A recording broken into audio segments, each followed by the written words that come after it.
Hello, everybody. How are you on this fine Tuesday? Had to double check there because I lose track of the days of the week. Because, I don't have a job or really any kind of schedule. One of the perils of being self-employed. I have no idea what day of the week it is normally. Tuesday, the 22nd of November, 2022, I think. We're reading The Fury. And so far, we've met 4 characters. We've met Brick, who's 18, a bit of a troublemaker. Everyone hates him. He's a bit of a rebel. He rides his moped around, just getting angry with everyone. He's got a girlfriend called Lisa, and he hangs out in an old abandoned amusement park in Norfolk called Fursville. We've met Cal, who everyone loves. He's just your typical high school jock, good at football, very popular. And we've met, he's 17, and we met Daisy, who's, I think, just coming up for 13, and she is just a girl at school. She's doing a school play. She loves drama. She's got great friends. And we've also met Benny Milston, who, it was his 15th birthday, and he was hoping for an Xbox. Instead, he got beaten to death by his mum and his sister and a few neighbours who broke in through the window, and all basically just killed him. And we don't know why yet, but we will find out. Okay, so the next chapter. They don't actually have chapter titles, these ones. They're just names. So the next chapter is Daisy, Boxwood St Mary, 6:22 p.m. All these chapters flow on very quickly from one another. I do still have a cold. I do still have a cough. I have become armed with a glass of water. And I've just had some of my inhaler. So hopefully I'll get through this without sounding like a wheezer. Okay, are you sitting comfortably? We're definitely recording? Okay, here we go. Daisy. 'Tis he, that villain Romeo, said Kim without enthusiasm, still thrusting her sword, but this time at Fred. More venom, dear, said Mrs. Jackson from the wings, interrupting the same way she had done with pretty much every single line so far. You hate his guts! Oh, I hate your guts, you old bag, muttered Kim, the acoustics of the school hall carrying her voice further than she had intended. Daisy would have laughed, except she was exhausted. They'd been here for 3 hours, and they were still on Act 1. At this rate, they wouldn't be home till the weekend, even though they were only doing a cut-down version of the play. 'Tis he, Kim spat, swiping her weapon, giving all the venom she could manage. That villain, Romeo! Content thee, gentle cuz. Leave him alone, said Ethan, the fat kid from Daisy's year who was playing her dad. He was wearing a toga, and he'd drawn a goatee on himself with eyeliner, which made him look ridiculous. I would not for all the wealth of all the town here in my house do him... Disparagement, Ethan, said Mrs. Jackson without needing to look at the script in her hand. Yeah, disparagement. So be patient. Take no note of him. It is my will. It fits when such a villain is a guest, Kim went on. I'll not endure him. You'll make a mutiny amongst my guests, roared Ethan, shaking his fists. You will set cock-a-hoop! Everybody giggled. They always did at that line. The sound both echoed and muted by the huge, empty hall. Mrs. Jackson shushed them. Romeo, said Mrs. Jackson. Romeo, wherefore art thou, Romeo? Huh? Fred said, obviously perplexed. He stood on the other side of a large canteen table, and he must have sensed Daisy looking, because he glanced up, catching her eye. She twisted her head away so hard that something twanged in the back of her neck, her cheeks flaring once more beneath her makeup. It's your line, Fred dear, said Mrs. Jackson. Oh, he put both hands on the table and stared at Daisy. This time she didn't turn away, trying to get herself into the mindset of a young girl with a crush on an older guy. It wasn't difficult.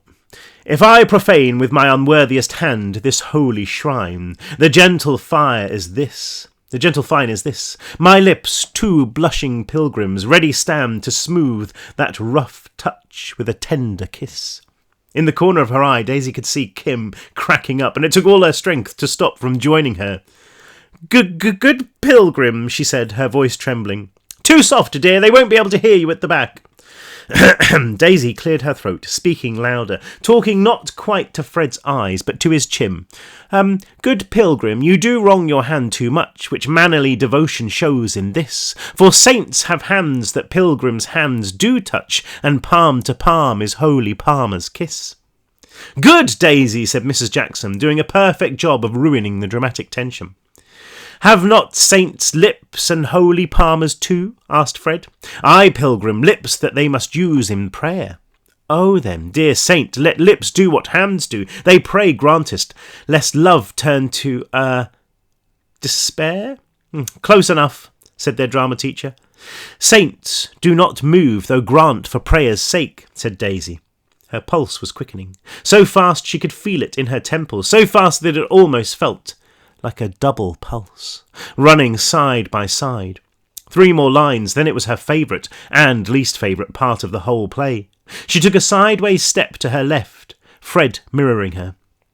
Then move not, while my prayer's effect I take, he said, using a fingernail to scratch a mark from the surface of the table. His cheeks were starting to glow as well. Thus from my lips by yours my sin is purged. They both took another step to the side, converging on the narrow end of the table, ground zero. Then have my slips the slim that they have took, she said, her tongue not working properly. Sorry, a sin. Sin from thy lips, Fred said, his voice a mumble. But for once Mrs. Jackson didn't comment. He stepped around the side of the table and Daisy moved with him, so that they were facing each other, almost touching.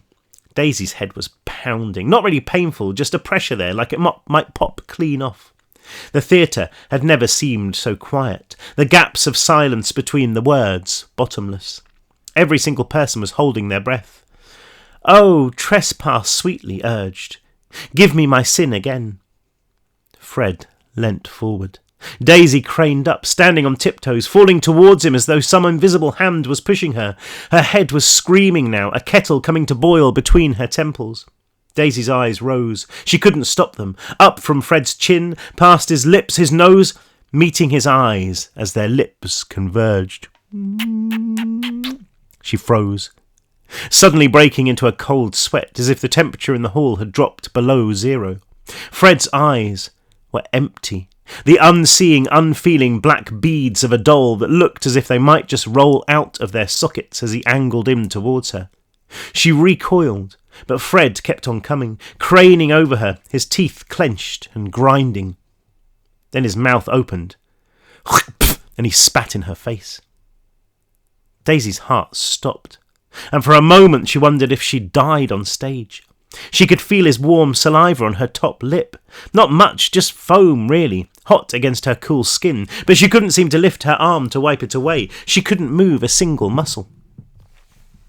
Fred started to laugh, his lips pulled back over his teeth, those dead eyes still boring into her. Daisy staggered back, seeing Kim pointing at her and screeching with delight. The laughter was taken up by somebody else.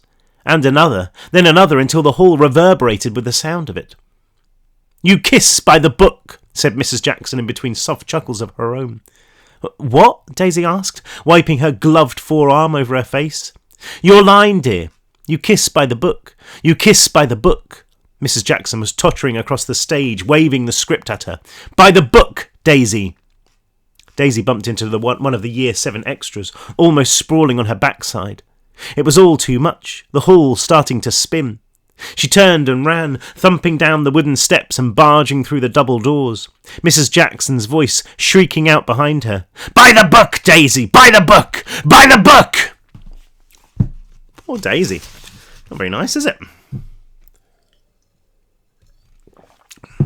Cal, Oakminster, 6:34 p.m. Still can't believe we thrashed them, said Abdus, breathless, as he paddled past on his skateboard. He reached the steps that led to the small plaza outside the library, ollieing down them but bailing before he hit the tiles. He recovered his balance, chasing after the rogue board before turning back to Cal. 3-1! Cal raised both hands in a rock star salute. He was sitting at one of the 3 metal tables outside the milkshake cafe that had become their favourite place to hang out, especially after a match. Called Udder's, it let you pick your favourite chocolate bar, then blended it with ice cream and milk to make just about the best shakes on the planet. Cal was on his third of the afternoon, this one made up of boost bars. It was making him feel a little queasy, but he wouldn't let that stop him from finishing.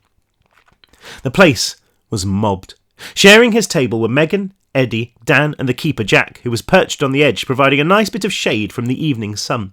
The two other tables had been occupied by the rest of the team, all except Stephen Abelard, who lived out in the sticks and always had to leave early. Several other kids from his form were scattered around, including Georgia, who sat just inside the large front window behind the huge stencilled E of Udders, absorbed in whatever it was she was reading. Cal kept looking at her. He couldn't help himself. It was like his head and hers were connected by a string of invisible elastic. He could only stretch it away for so long before it snapped back. Whatever she was reading had to be good, though, because she'd not glanced up once. He didn't think there'd ever been anything so depressing and so frustrating as the side of that girl's head. "You want another?" Dan asked, scraping back his metal chair and nodding at Cal's shake. "I'm sorted," Cal replied. "Any more of these and I'll be blowing chunks all over the plaza." "Lightweight," said Megan, her lips wrapped around her straw, cup gurgling. "I'm already on numero 5. "Yeah, and it's starting to show," Cal said, grinning. "That chair's about to break." "Oh, shut up," Megan said, reaching over the table and slapping Cal on the arm, her face full of mock outrage. Megan was 5'0" in shoes and twig thin. She couldn't have made that chair so much as wobble if she'd jumped up and down on it for a week. Someone else flashed past on a board, a kid from the year below, Cal thought. He ollied onto the handrail that dropped down into the plaza, doing a sketchy grind and then a tray flip, landing with nothing more than a wobble. He swooped around in an arc back to where a bunch of his Year 11 mates were looking up at the occupied tables like they were planning an invasion. "So, fancy our chances tomorrow?" Eddie asked, pushing his glasses up onto his nose. Eddie was asthmatic. He had it pretty bad, which meant he couldn't play for the team. That was a shame, because whenever they kicked the ball around at lunch, he was actually pretty decent. 12H are tough, said Jack without looking round. They won it last year. They got that tall kid, Nassim, the one everyone said was being scouted by Arsenal. Pfft, Cal snorted, pretending to be unimpressed. Truth was that Naz, a midfielder, was good enough to be signed. Last time they'd been in a match together, Naz had run rings around Cal, but Cal was a hell of a lot better on the pitch now. "We'll take him," he said. "Naz or no Naz." Well, if you can't outrun him, then you can always punch him in the face," said Megan, and everyone laughed. "Might not even get to play in the next game," said Jack, "if Platt has his way. Red cards like that could get you shunted for a match or two." "Nah," said Cal. "Frosty got sent off in the first match, and he played against us in week 2, remember?" "Oh yeah, he slide tackled the keeper," said Eddie, shaking his head. "That was stupid." One of the skateboarders took a tumble on the plaza, doing an impressive forward roll before lying flat and staring at the sky. Everybody cheered and clapped. Cal leant back in his chair, taking another sip of his super sweet shake. It was so warm here, and peaceful. The sounds of the plaza, the constant liquid murmur of talk and laughter, the clack and roll of the boards. They were almost dreamlike. The only thing that was dragging on the mood was his stupid head, still pulsing. It didn't hurt, not the way a proper munter did. It was just uncomfortable. Thump, thump. Thump, thump. Thump, thump. Like there was something inside there, a dying bird slowly flapping broken wings, trying to lift off. Christ, where had that come from? Cal shuddered, the image making his stomach churn even harder than before. Dan had reappeared, slamming back down into his seat and sucking on a brand new shake. The gargling sound he was making seemed too loud, and it was a second or two before Cal realised that it was because the chatter in the plaza had softened. People were still talking, but in whispers. It was almost like one of those weird silences, the kind where everyone stops speaking because they think everyone else has, and they all look at each other for a minute, wondering what's going on, then laugh and carry on. Only nobody was laughing. The Year 11 kids below were still looking up at the cafe like they wanted the tables. The skaters had stopped and were all staring this way too. Cal felt something dance up his spine, his arms erupting into goosebumps. "Creepy," he said, doing his best to smile. Eddie was observing him with an expression of intense confusion, as if Cal had suddenly sprouted a pig snout or panda ears or something. It wasn't just Eddie either. Megan was frowning his way, her nose wrinkled up. Cal's head swung left, then right, to see that pretty much everyone on the plaza seemed to be glowering at him. Even Georgia had finally looked up. It might have been the reflection of the evening light on the window, but Cal could swear her lips were pulled back, distorting her flawless face into a grimace. He realised his heart was pounding so hard he could see each beat like a flash of light in his eyes. He scraped back his chair, getting uneasily to his feet, running a hand through his hair. "Ha ha, very funny, guys," he said, his lonely voice echoing across the plaza. "Grow up, won't you?" The 3 pints of milkshake he'd consumed that afternoon were now rioting in his stomach. Nobody replied. They were all just staring at him, their faces bent with the same stupefied expression. Cal pushed himself through the wide-eyed crowd, trying not to run as he made his way towards the steps. His throat tickled, the way it always did when he was about to hurl. The shake bar didn't even have a toilet, but the library did. He crossed the plaza in a dozen strides, dashing through the automatic doors.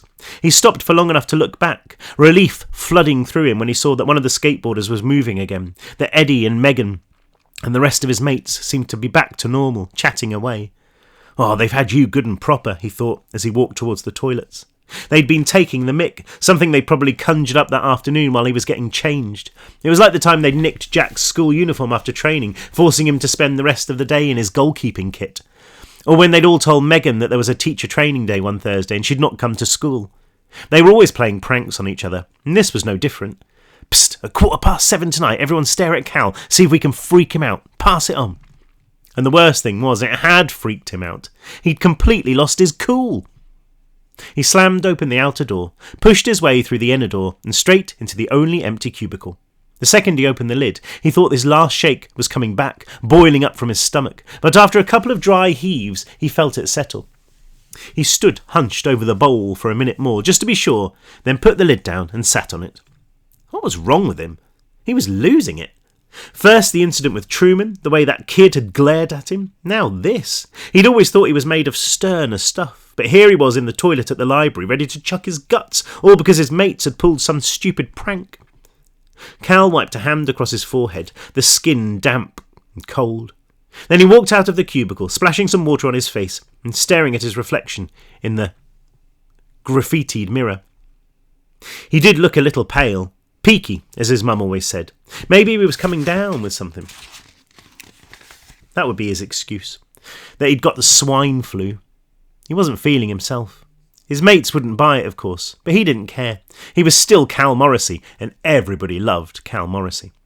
Feeling it a little steadier, Cal made his way out of the toilet. He'd suck it up, let his friends have their victory. Girls liked a guy who could laugh at himself. Georgia was always saying that he took things too seriously. He walked over the plaza, keeping his head down in mock shame, dodging the skateboarders who crisscrossed the tiles, waiting for the catcalls, the whoops, the jeers. They didn't come, and it was only when Cal had jogged up the steps that he realised the kids who were sitting there weren't his mates at all. The Year 11s had occupied every single table, laughing and shouting at each other, a few of them eyeballing him warily. "What the hell?" he said beneath his breath, scanning the inside of the cafe. Georgia had gone. Everyone had gone. He swivelled, seeing no trace of them anywhere in the plaza or the 2 footpaths that led out towards the high street. He looked at the nearest kid, a girl with green hair and a Linkin Park t-shirt. "You see where they all went?" "No," she spat, like it was the stupidest question in the world. She turned away from him and made a comment to her friend, causing them both to snort. Cal scratched his head, then snapped his hand back down, not wanting to look weak or confused. They were still here somewhere, he was sure of it, probably wetting themselves laughing. Jesus, this hadn't happened since he was 8 years old and his 3 so-called best friends had run off, abandoning him in the middle of London Zoo. Well, the hell with them. He wasn't going to stand around like an idiot waiting for them to show their faces. He moved away from the cafe, his head banging as he walked alone into the hot, heavy summer evening. Oh dear, poor old Cal. That used to happen to me when I was a kid. I would just be out with my friends and they'd all run away. Poor Gordy. I just couldn't run at all. Brick, Thursville, 6:56 p.m. By the time Brick arrived back, I should have put the light on, it's really dark in here. My poor old eyes. By the time Brick arrived back at Fursville, the sun was well on its way towards the white heat of the horizon. It was no cooler, though, the coast flattened by an invisible muggy fist. He was dripping with sweat, not helped by the fact that he'd been sandwiched between the bike's overworked engine and Lisa's limpet-like grip for the last 35 minutes. "OMG, Brick, you've crippled me," she said as she clambered off the pillion seat, nursing her backside with both hands. "When are you going to get a car?" "We're not going to afford it," he said, waiting for her to stand clear before swinging his leg over. His muscles put up a fight. That was nearly 2 hours he'd spent riding today, and another 30 minutes to go when he took Lisa home. But he ignored them. He stretched, hearing his spine pop. Then he weaseled off his helmet. The pain of his pinned-back ears began to ebb, leaving the strains of an approaching headache. He recognised the discomfort, like the first rolls of thunder from a distant storm. It was nothing to worry about yet, but later that night he'd be lucky if he didn't have a full-blown hurricane between his temples. Why on earth had he brought Lisa here? It had been a spur-of-the-moment thing. A stupid spur-of-the-moment thing. After he'd picked her up, they'd ridden over to Riverside, the leisure complex, stopping at his house for a spare helmet. She'd demanded that he take her to the cinema to make up for being so late, and he'd reluctantly agreed, even when the only thing about to start had been some awful romantic comedy with Jennifer Aniston and some guy he half recognised from a comedy show on the telly. Brick hadn't laughed once during the whole thing, except when Lisa had dropped her bucket of popcorn halfway through the big love scene while trying to fish her mobile out of her bag. And that laugh hadn't lasted long because she'd made him go and get her some more. After the film, Brick had been so relieved to be out in the sunshine again that he'd had a sudden rush of euphoric happiness. The only other place he'd ever really been this happy was Fursville, and in some bizarre and flawed twist of neural logic, he'd decided there and then to let Lisa in on his secret. "You want to see something cool?" he'd said as they made their way back to the car park. "Come on, it won't take long."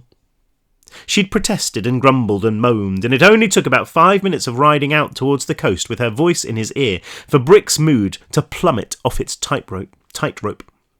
He should have turned back, dropped her at home, but for some reason he just kept his head down and roared east. Now here they were, in his haven, his hideaway, Lisa's nasal whine like some invading naval fleet. "What the hell is this place?" she said, pulling off her own helmet, smoothing out her ponytail. For a second, as she did so, she looked unbearably pretty to Brick. Then her face crumpled up into that all-too-familiar mask of misery and disappointment. Fursville? Didn't this used to be an amusement park or something? Duh, thought Brick, glancing up at the big wheel, or what remained of it. With only one of its gondolas still attached and its broken spores bent out at all angles, it resembled some leprous, anorexic giant. "Please tell me you didn't drag me out to see this crap yard," she spat. He didn't say anything. He didn't dare. He felt ridiculously protective of the place. Hearing her talk about it this way made his blood boil. He bit his tongue, looking away, his head pounding. He could hear his pulse ringing in his ears, probably from wearing the helmet for too long. "Brick, why the hell are we standing here?" "Let's just get inside," he said, "before anyone sees us. I don't want people to know I come here." "I'm not surprised. Why do you come here?" Lisa said, as he wheeled the bike into the laurel hedge. It was cooler there, like he'd stepped into a fridge, and darker too. Just being out of the sun calmed him down a little. He could hear Lisa stepping after him, swearing as the laurel branches snagged her hair, as the fat, cool leaves brushed against her face.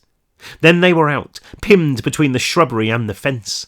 The gap was dead ahead, and he manoeuvred himself and the bike through it, hefting it over the rubble and the rubbish. Home sweet home. "Oh, Jesus, it smells like a dead dog in here," said Lisa. "There are probably vampires and stuff. Isn't it supposed to be haunted or something?" "It's not haunted," Brick said, feeling like a parent patiently trying to calm their annoying child. "There are no vampires or dead dogs." "Killer vampires," she persisted as they walked up the side of the Boo-Boo station. "I bet my life on it. Come on, Brick, let's go. Hemsby's close to here, isn't it? We can get candy floss and play on the machines. Brick?" "I hate Hemsby," he said. "You can't hear yourself think over there. It's full of chavs. No offence." "Oh, shut up," she said. They emerged out onto the plaza, the whole place drenched in silence. The big wheel stretched overhead, and behind it was the rotting wooden track of the roller coaster. A couple of seagulls were perched on the apex of the highest slope, but they didn't call out, preening each other with their bright yellow beaks. There was barely an inch of ground that wasn't covered in ancient litter. Old newspapers, empty cans that had lost their colour years ago, carrier bags pinned by rubble, and over to the left, by the main gates, was a Jenga stack of rusting dodgems that would have looked more at home in a junkyard. "Bloody hell, Brick. You really know how to impress a lady, don't you?" "You're no lady," he said. "Oi!" She tried to clip him around the head, but he dodged out of the way, jogging backwards as she came after him. "You stand still and take your punishment, Brick Thomas." She charged again, and this time when he wheeled beneath her hand she was laughing. He turned, running to the left of the big wheel, past a boarded-up kiosk crowned with a huge plastic hot dog, making for the biggest building in the park. It was a squat, ugly box about the size of the hall back at his school, with a turquoise plastic facade that was supposed to make the roof look like rolling waves. A few of the 3-metre-high letters above the main door had fallen off, leaving the gap-toothed word Pavlio Pavilion. Lisa caught up with him under the decaying awning of the veranda, grabbing his elbow and spinning him around. "I told you to take your punishment," she grinned. Then she leant up and kissed him. He closed his eyes and opened his mouth, feeling her tongue flick against his. He didn't know how much later it was when she pulled away, and it took him a moment to remember where he was. The kiss had helped his headache too, that relentless thump-thump, quieter now, like distant waves. Lisa stepped back, colour breaching the bottomless layers of foundation. "Oh, now I see where you've brought me here," she said, smiling. "You're a killer vampire." The smile was on Brick's face before he could stop it, even though it felt uncomfortable there in front of her. "You wish," he said, turning and walking along the side of the building. Lisa snuck up beside him, lacing her hand through his. "You seriously come out here by yourself?" she asked, as they turned the corner. The path here was cracked and uneven, the 9 crazy golf holes to the side overgrown almost beyond recognition. A giant squirrel with half its face missing watched them go from behind a thorned veil of brambles. "All the time," he said. "It's the only place I can get any peace and quiet.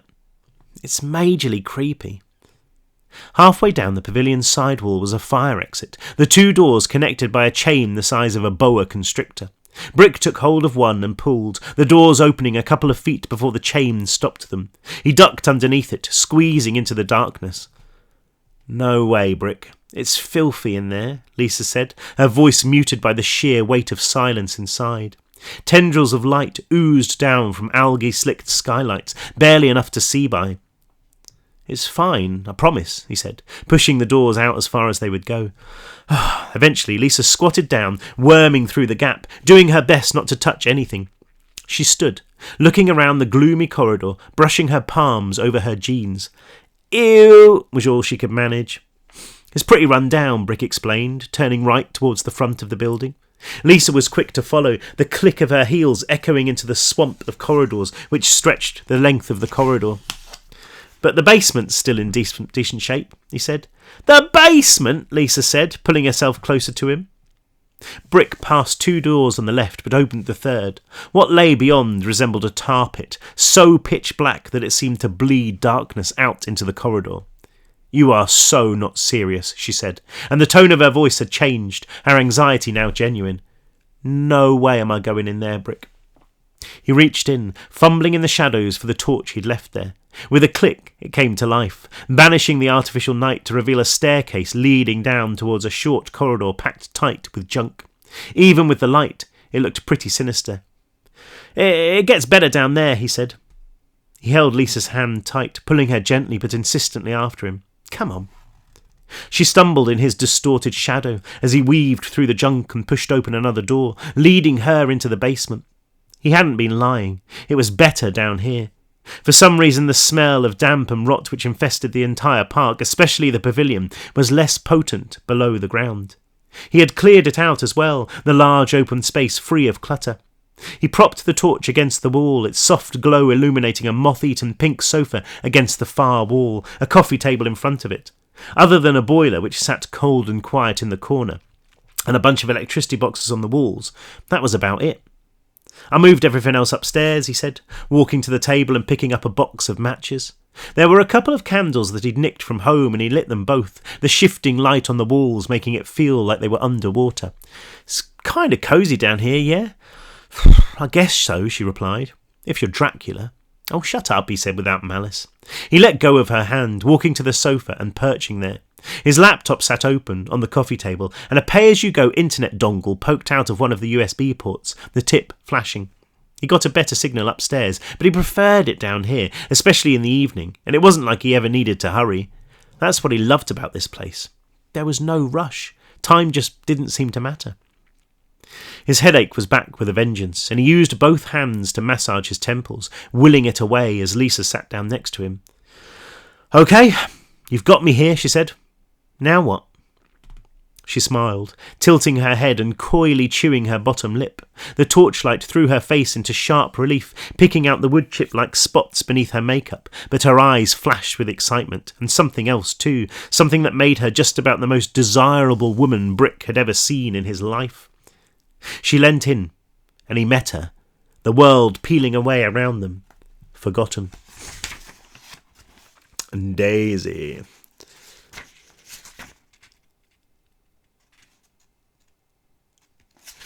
I'll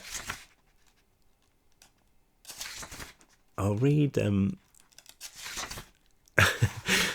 oh yeah, okay, I'll read the next two chapters because not this one, but the next one is where it starts to turn a bit nasty for well, we'll find out when we get there.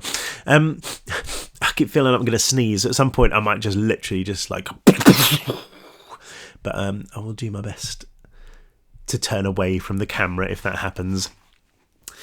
Daisy, Boxwood St Mary, 7:07 p.m.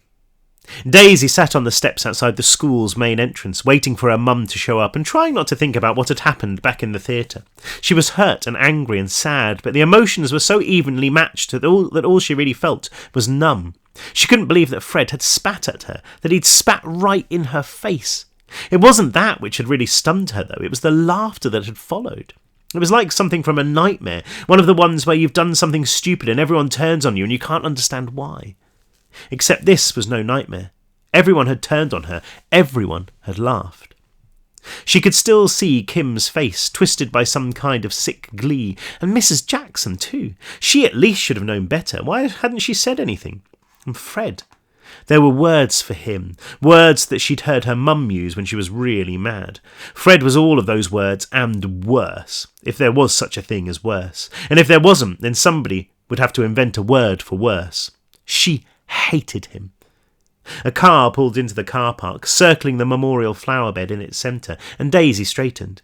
It was blue, though, not white, and she slumped back down, clamping her rucksack to her chest. She'd hoped her mum would arrive before everyone started to leave. She didn't want to see anyone else that night. She didn't want to see them ever again. She just wanted to go home and watch telly and draw and try to forget about everything. The main door clicked behind her, making her jump. There was a thunder of footsteps, a gang of kids running down the steps. They looked at her curiously, as if they couldn't quite remember who she was. Better that than them still laughing, though. Daisy shrunk into her rucksack, peering over the top of it. "Come on, Mum, hurry up." Click. More footsteps. And this time Daisy felt a hand on her shoulder. She looked up to see Chloe there. She'd taken off her costume and was wearing her school uniform again, her hair still done up in old-fashioned plaits. "What happened to you?" she asked. Daisy's mouth dropped. "What do you mean, what happened?" she asked, the anger quickening her tongue. "You were there. I saw you laughing." "That thing with Fred," Chloe said, sitting on the step next to her. More kids barrelled out, streaming into the car park. "The sneeze?" Daisy frowned, shaking her head. She quickly glanced over her shoulder to make sure the coast was clear, before leaning in towards Chloe. "What do you mean, sneeze? He spat in my face." Chloe grinned, but there was nothing nasty about it. "He sneezed," she said. "Then you went running off before he could say sorry." Daisy was still shaking her head. It hadn't been a sneeze, no way. She could still see his eyes, devoid of anything nice, anything kind. He'd spat at her, and it had been deliberate. Hadn't it? "He said sorry?" she asked after a moment. Chloe pulled one of the bands from her hair, shaking out the braids. She seemed to think about it for a moment. "No, not in so many words, but he would have done. Obs, if you hadn't run off like your knickers were on fire." "You were all laughing," Daisy said, quieter now, staring down the steps. "I saw you." Chloe leant in, putting an arm around Daisy's shoulder. Sorry, but it was funny, you've got to admit that. Getting sneezed on by the boy you fancy. It's proper Oops TV stuff, that. I bet you anything you'd have been laughing if it was me. Or me, said a voice behind them. Kim jogged down the stairs, gave Daisy a quick hug from behind, then carried on, heading for the blue car. That's my dad. Sorry, Daisy, but it was quite funny. Don't be sad. I'm sure Fred still loves you. She clambered into the passenger seat, blowing Daisy a kiss through the window as they pulled away. Cars were spilling through the gates now, drivers doing their best not to run over the small army of pupils that had assembled at the foot of the steps. See, it's all fine, said Chloe, giving Daisy a gentle nudge. You're coming to rehearsals tomorrow, right? The last one. You have to. Daisy didn't answer. Her shoulders felt a little lighter, her head clearer. Maybe Chloe was right. Maybe it had all been a misunderstanding. She was pretty tired. It had been an exhausting day. Suddenly another feeling broke through the numbness, this one worse than all of the others. Embarrassment. What if it had been an innocent sneeze and she'd stormed off like a kid? How stupid had she looked? That's me, said Chloe, giving Daisy a hug. I love you. Daisy nodded, managing a ghost of a smile. Then Chloe had gone, climbing into the back of her dad's four-wheel drive. It drove up to the gate, pulling out at the same time as a familiar battered white space wagon entered. Daisy got to her feet. She didn't think she'd ever been so relieved to see her mum. She ran to the car, opening the door so hard it bounced on its hinges, almost swinging closed again. She fought her way into the passenger seat, still clutching her rucksack to her chest like a life jacket. How'd it go? Her mum asked, tucking a wisp of white hair into her headscarf. Daisy opened her mouth to answer, then froze. Mrs. Jackson stood at the open door of the school, a lump of shadow. Her half-moon glasses seemed to burn across the car park, right into Daisy. Oh, fine, Daisy lied, shuddering. It went fine. Her mum drove through the gates. Behind them, Mrs. Jackson stood in the doorway, unmoving, unblinking, as she watched them go. I can feel the snot building inside my head. I should have read Snot to you, my short story about snot. I'll maybe do that next time. Okay. Well, I'll make this the last chapter today. But it's pretty gruesome. Now, just to warn you, this is a gruesome book. And when it starts to get violent, it actually gets pretty violent. So just to warn you that this ain't no picture book. This is grim. Brick, Thursville, 8:01 p.m. Ow! Brick snapped his head back, almost leaving part of his bottom lip between Lisa's teeth. He sucked it into his mouth, feeling it start to swell. Pain pulsed out of it, crawling up the sides of his face and joining the grinding thump in his temples. What the hell, Lisa, he said. That really hurt. Lisa didn't reply. She just stared at his mouth. Brick wasn't sure how long they'd been kissing for, but it felt like forever, in a good way. The basement was still coming into focus around him, the real world slowly reassembling itself, like it hadn't existed at all for the last hour or so. He guessed it hadn't. Not really. The whole pavilion could have been burning to the ground over their heads, and neither of them would have noticed. You going to try and eat me again? Brick asked, feeling his mood wobble. Lisa shook her head, looking as dazed as he felt. Her eyelids were heavy, half closed, and most of her makeup had been rubbed off against his cheek, revealing the blush underneath. She had a red patch on her chin where his uneven rust-coloured stubble had scraped against it. She leant towards him again, and he wrapped his arms around her, pulling her close. Everything felt like it was in slow motion, the silence more of a physical pressure in his ears than an absence of sound. And Brick once again had the absurd notion that they were underwater. He kissed her, their tongues dancing, reality spinning away once again. More pain this time, so sudden that he saw it as a bright flash of light. He pushed Lisa back, putting his hand to his mouth. The tips of his fingers came away red. She'd bitten him in exactly the same place as before, a knot already forming beneath the skin of his lip. Jesus, Lisa, stop it! He could taste blood against the words, coppery and sharp. I'm serious. Still, she didn't speak, sitting back against the sofa and licking her lips. She seemed half asleep, and beneath her drooping lids her eyes were darkened with something that Brick couldn't quite identify. For the first time since he'd started hanging out here, he wondered if it was safe, if maybe the candles were eating all the oxygen and spitting out carbon monoxide or something. It might not have had much an effect on him, but Lisa was about a foot shorter and half his weight. "Are you okay?" he asked, grabbing her shoulder and giving her a gentle shake. "Lisa?" She seemed to stir, her eyes swimming into focus and her brow crinkling. She sat up straight, wiping the back of an arm across her face, taking a deep, uncertain breath. When she next looked at Brick, it was almost as if she couldn't quite put a name to his face. Squinting, the corners of her mouth drooping like they were being pulled by wires. "Lisa, baby?" He'd never called her baby before, but she was seriously starting to freak him out. "You want to go get some fresh air?" After what felt like a solid minute, she shook her head again. She reached out and grabbed Brick by the scruff of his shirt, reeling herself towards him with a wide open mouth. Brick recoiled, his lip throbbing, but the thought of another kiss snuffed out everything else. He pushed his mouth against hers, working his hand back underneath her t-shirt where it had spent the last half an hour hovering with nervous impatience around her lower rib, uncertain about which direction to take, so taking neither. Her skin was so hot she might have had a furnace under there. Brick's heart was like the beating engine on his bike. Going so fast and so hard, he was worried it might stall. Lisa's hand was still wrapped around the collar of his shirt, and she used it to push him back into the sofa, clambering onto his lap, their lips never parting. The change of position, his neck wedged at an awkward angle, made his headache worse, that pulse so loud now it was like a hand inside his skull, squeezing the flesh of his brain. Thump, thump, thump, thump, thump, thump. Not as fast as his own heartbeat, but definitely moving urgently. Talk about timing. The night he might finally get lucky with Lisa, and it felt like his head was about to implode. Lisa's kisses were furious now, so hard that their teeth were clashing.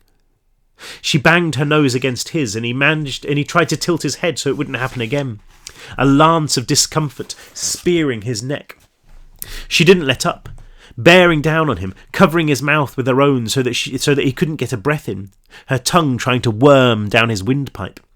He attempted to shove her away, but she felt heavier than he would have believed possible. The angle his body was locked in, bent into the crook of the old sofa, made it impossible for him to find leverage. He pushed forward with his head, and she moved with him, locked onto his lips like a leech. He did it again, butting her with more force. Her head swung back. It wasn't Lisa. It looked like her, but there was something wrong with her face, like it had melted.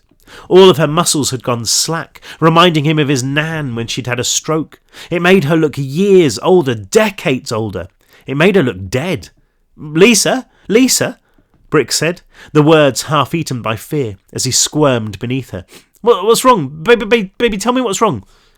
She came for him again, that sunken face closing in, her mouth so wide that Brick almost screamed at the sight of it. He grabbed her shoulders, keeping her at arm's length, trying to manoeuvre himself towards the edge of the sofa. "Lisa, snap out of it! What's wrong?" What if something had happened to her out here?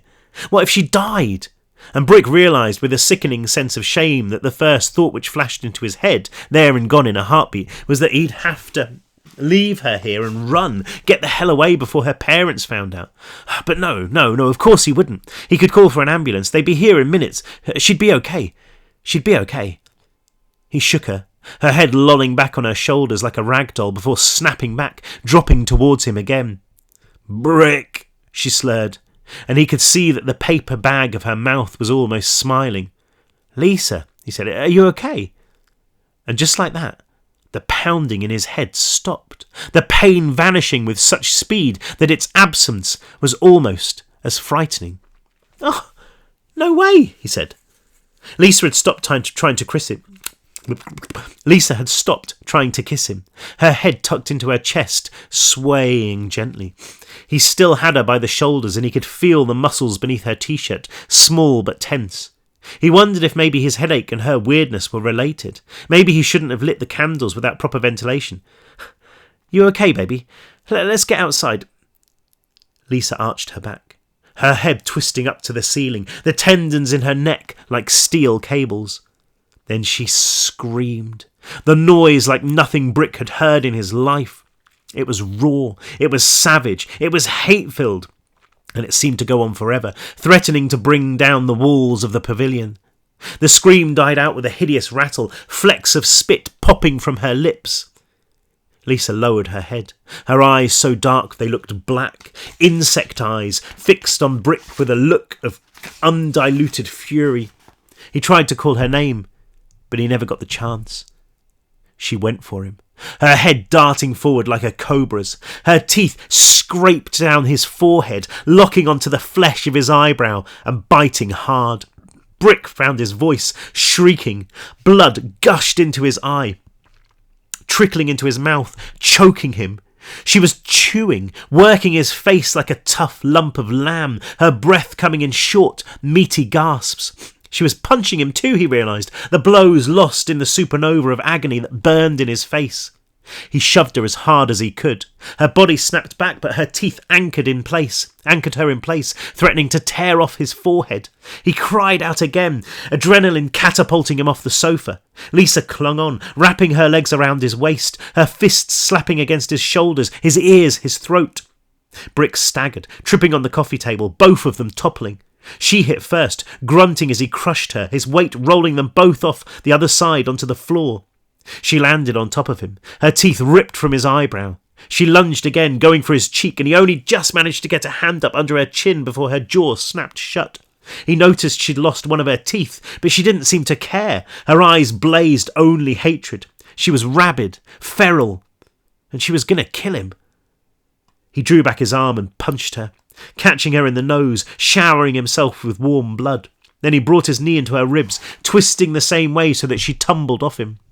He grabbed the table, hauling himself to his feet.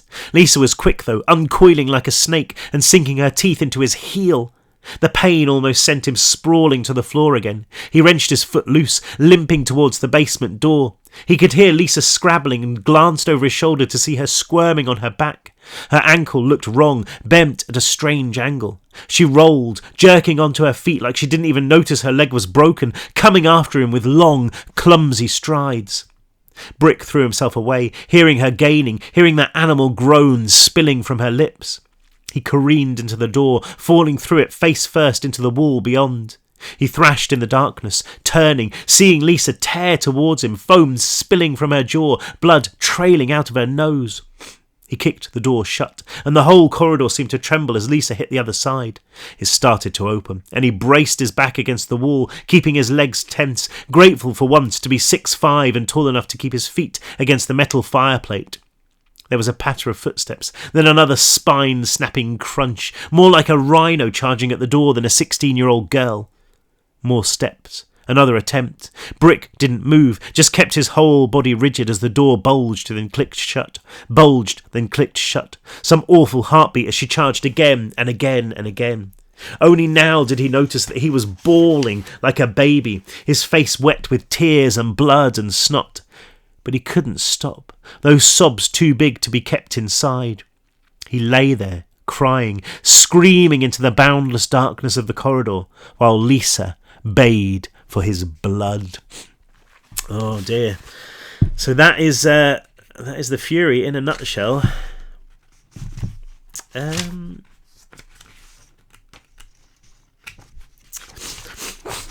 so snotty.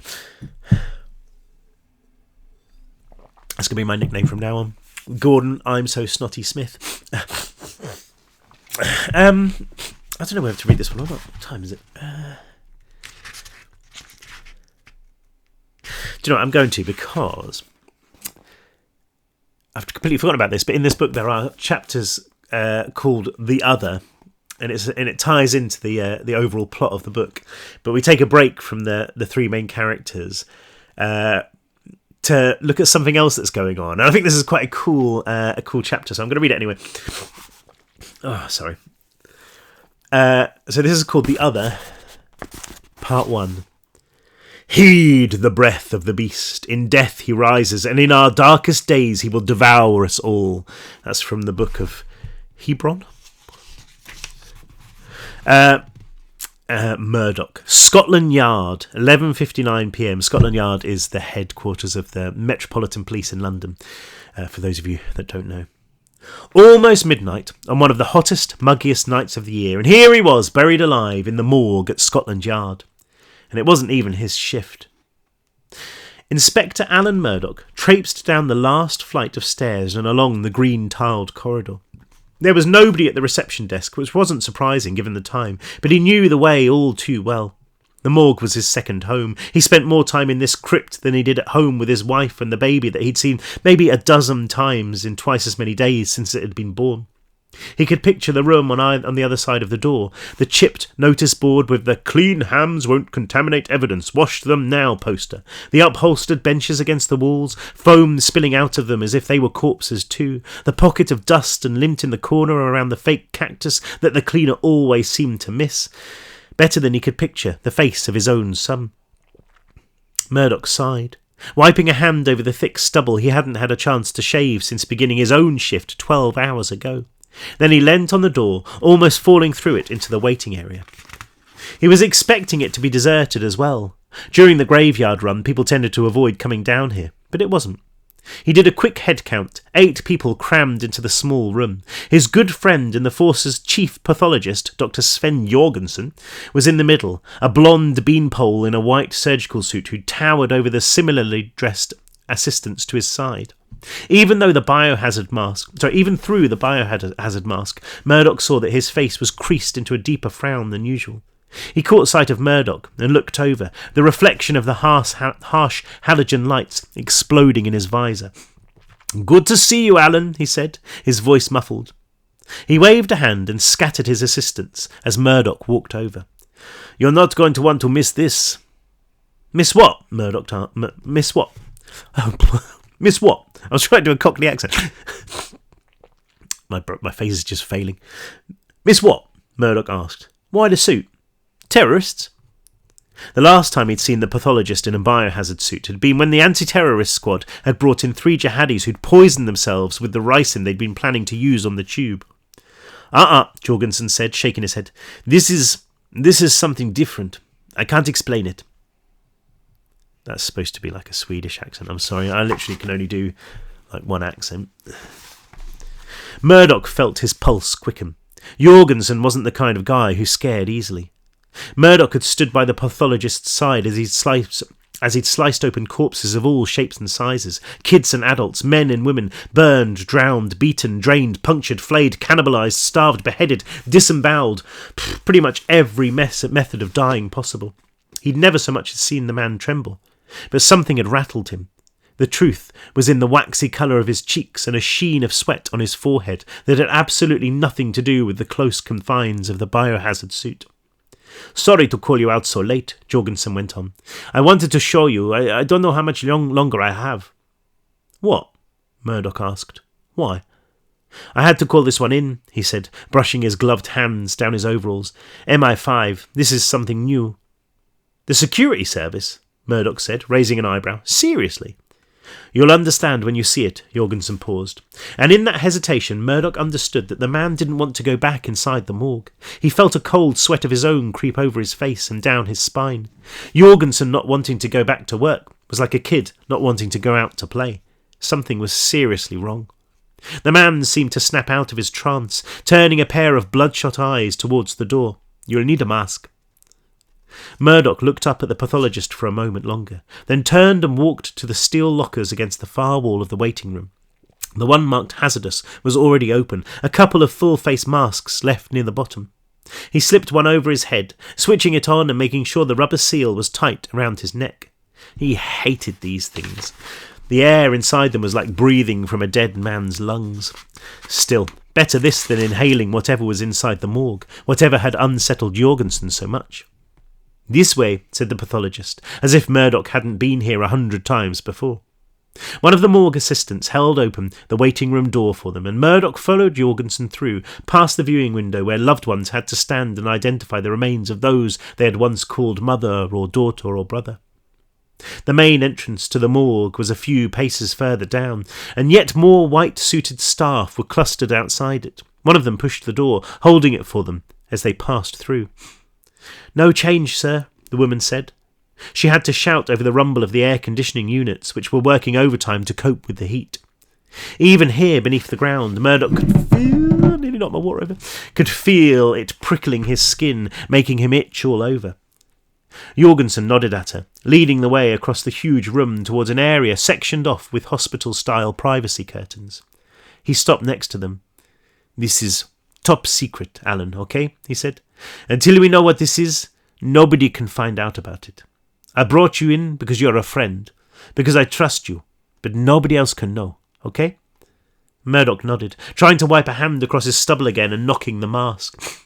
A bolt of pure white adrenaline exploded in his gut, and he took a couple of long, deep breaths which misted his visor. He was grateful to them, because they obscured his vision as Jorgensen reached out and pulled the curtain to one side. He didn't want to see what lay in the corner of this room. He could hear it, though, a sound that rose up over the rattle and clank of the overworked air conditioners. It was a scream. A wretched, terrible, strangled scream gargled through a wet throat. Not one thrown out, but one clawed in. Like a desperate, asthmatic breath. He could almost feel that breath on his skin, breaking out a blanket of goosebumps that clung to him like a disease. It made him want to run from the room and throw himself into a bath of disinfectant, to hurl himself into the sun just so it could burn the touch from him. The mist on his visor was clearing, and through the plastic he saw a naked body lying on a stainless steel surgical table. It was a young man, and it was a corpse. Of this there could be no doubt, because its chest had been opened up like a birthday present, torn flaps of wrapping paper red skin pulled to the side to reveal a gift basket of withered organs. Its body was blackened on the underside where the blood had pooled in post-mortem lividity. "Don't look at his face," his brain told him. Yet he could no more turn away than he could sprout wings and fly out of the morgue. His eyes drifted up from the feast of its stomach, past its pulseless throat, to a face that was still alive. No, not alive. Animated, yes, its mouth hung open, too wide enough for Murdoch to get his whole fist inside, if he could ever bring himself to move again. It was this that was making the noise, that gurgling wheeze. It reminded Murdoch of the old VCR he used to have, the one his wife insisted they kept even though they didn't even make videotapes anymore. If you hit the pause button, the people on screen would freeze, but they would still be moving, flickering, trembling, and the tape would emit a throbbing purr that would last until you pressed play again. This corpse was frozen in the same way, because even though it was dead, even though it wasn't moving, he could sense life inside it. It was as if something lay just beneath the surface of that parchment-thin skin, something writhing and twisting and breathing in that endless, inverted scream. It was its eyes, he realised. They were white marbles in puckered sockets, shrouded with death, and yet they could still see. He understood that instinctively, that those two pinprick pupils which stared at the tiled ceiling of the morgue were seeing something. They were watching. "It's been like this for an hour now," said Jorgensen from his side, "since the road patrol brought it in." Murdoch staggered, collapsing against the wall to his side. Jorgensen was looking at him, and he could see his own open-mouthed reflection in the pathologist's visor. "There is no pulse, no blood pressure," he went on. "It's 100% dead." "It's not," Murdoch spat. "It's breathing." Jorgensen turned back to the corpse, shaking his head.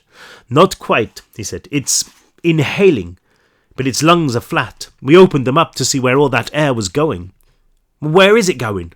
Murdoch asked, shouting over the same grating, unchanging, unending breath from that dislocated jaw. Jorgensen shrugged. "That's the weirdest thing," he said, opening a bottle of talcum powder that was lying on the tray next to the table. He took out a pinch and flicked it over the corpse's mouth, watching as the dead man sucked it in like a vacuum cleaner. Murdoch managed to step forward, peering down into the gaping maw to see that the powder had vanished down the black pit of its throat. Jorgensen put the cap back on the bottle as he spoke. "That's why I called MI5. That's what I don't understand. That air, it's not going anywhere. Nowhere we can find, anyway." Behind them, one of the assistants appeared at the door. "Sir," he said, "I think the government is here." "I'll be right there," Jorgensen said. He turned to Murdoch. "Whatever this thing is, wherever that air is going, it's not here." "Not here?" Murdoch asked. He looked at the corpse, its open chest gaping, its mouth inhaling, those pale eyes burning into the ceiling. Sven, what do you mean, not here? Jorgensen sighed, a noise that sounded more like a sob. I mean exactly that, he said. I mean, it's going somewhere else. Creepy! Okay, I better leave it there. So we are now on to Friday, and we'll start back with Brick. I don't know what he's going to do about his girlfriend in the cellar. But yeah, I hope you enjoyed that. This is a creepy book and a very violent book. But I love it. I love reading through it again. I'd completely forgotten about the creepy dude in the morgue. Anyway, have a great day.